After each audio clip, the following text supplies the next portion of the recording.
मैं subedar major honorary lieutenant Kameshwar Pandey. क्या कहना चाहते हैं सर, चुनाव बिल्कुल करीब है और देश में माहौल जो है और आप लोग भी रोड पे है, क्या कहना चाहते हैं, क्या मैसेज है कि चुनाव से पहले आप लोगों की मांग पूरा कर दिया जाए?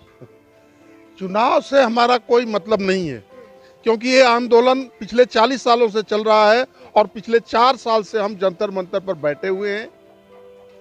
इसलिए चुनाव से इसको जोड़ना उचित नहीं होगा। हम फौजी हैं, फौजी पूरे देश का होता है, न तो उसे किसी पॉलिटिक्स से मतलब है न किसी पार्टी से मतलब है।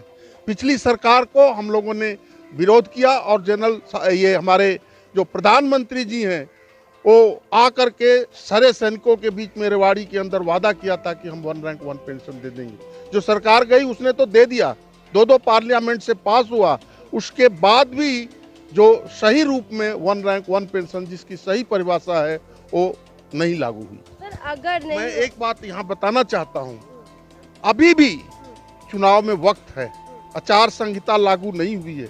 कहीं न कहीं हमारे दिमाग में अभी भी है कि प्रधानमंत्री जी के वो अच्छे मित्र या सलाहकार नहीं कहलाएंगे, क्योंकि उन्हीं की थाली में कोई छेद कर रहा है और उनको सही गाइड नहीं कर रहा है। सैनिकों का एक बहुत बड़ा वर्ग जो वोट बैंक को इफेक्ट करेगा। हम उनसे आग्रह करते हैं आपके चैनल के माध्यम से कि अभी भी प्रधानमंत्री जी संज्ञान लें।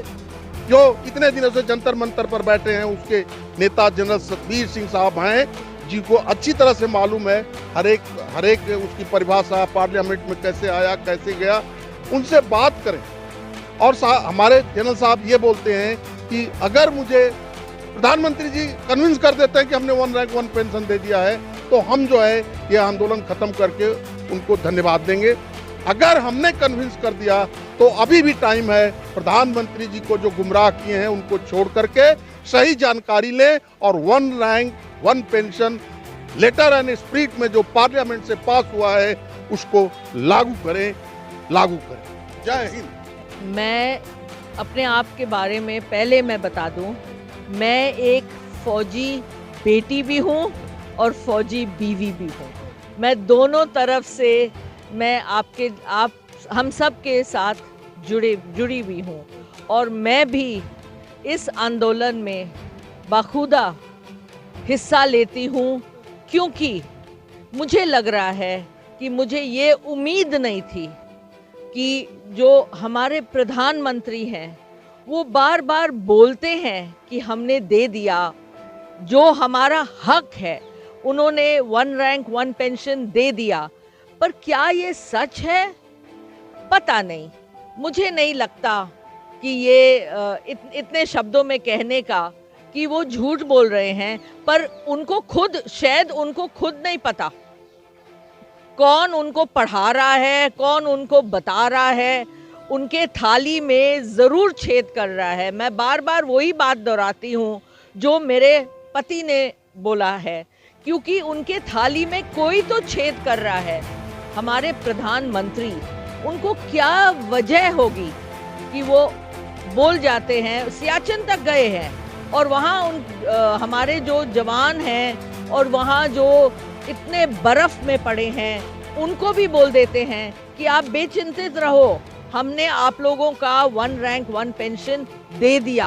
वो गलत है, ये बहुत गलत है। देखिए, आपने एक सवाल किया था अभी कि ये अर्धसैनिकों को हेलीकॉप्टर से ले जाने का। मैं इसके बारे में एक ही प्रतिक्रिया है। हमारे 70% फौज इन इलाकों में तैनात है। कोई भी नी जर्क एक्शन गलत होगा। कोई ऐसी बात करो जिससे सस्टेनेबिलिटी हो, जिसमें प्योरिटी हो, करेक्ट हो और कोई हादसा होने का अंदेशा ना हो। ये प्लान्स बनने चाहिए और उसको लागू करना चाहिए, चाहे वो एयर हो, चाहे वो ग्राउंड हो, चाहे वो सी में हो। लेकिन नी जर्क ऑपरेशंस जो हम कर लेते हैं और बाद में उसको पूरा नहीं कर पाते, तो वो हमेशा असफल हो जाता है और वो फायदे के बजाय वो उल्टा उसका नेगेटिव इफेक्ट जाता है। तो no knee jerk operations from my side.